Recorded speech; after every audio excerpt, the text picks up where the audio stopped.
Hey everyone, I'm Chief Meteorologist Jordan Frazier. Forecast highs for your Thursday across the country. Whew, you can tell it's June. Temperatures really starting to heat up across the area. Triple digits out in Arizona, not a surprise there. A mix of those 90s across Texas, even extending all the way into Florida. 80s and 70s all on the entire East Coast, and even heading up toward Minneapolis, still on the warmer side as well. Even the overnight hours are actually reflecting more summer-like conditions. A mix of those 60s and 70s all across the entire eastern half of the U.S. Coldest spot going to be Denver at 49. Not bad. All right, chance of those storms. Basically anything during those overnight hours was going to be pushing its way through the Texas Panhandle.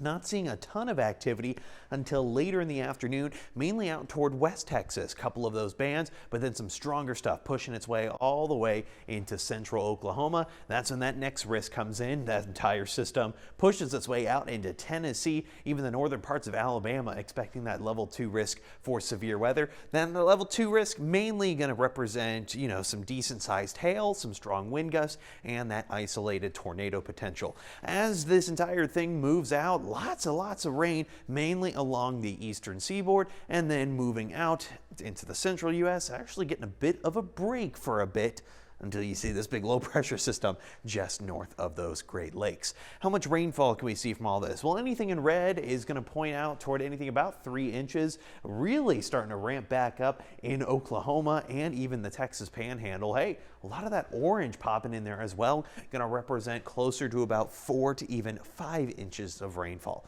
And we could always use a little bit of rain, so I'm not going to complain about that. 6 to 10 days out, well, more and more of that precipitation, mainly out toward the Rocky Mountains and into South Texas.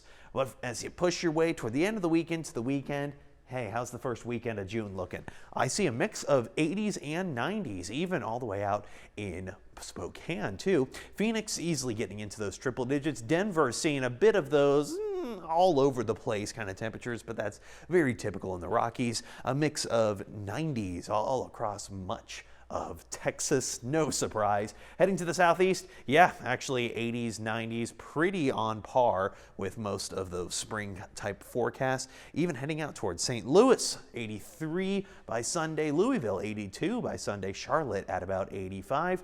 Into the Great Lakes, all right, a little bit more moderate, mix of those 60s and those 70s, pushing into the weekend, and then wrapping it all up in the Northeast, not bad at all. I personally prefer more of those 70s, but I chose to live in Texas, so that's a different story. Have a great rest of your day.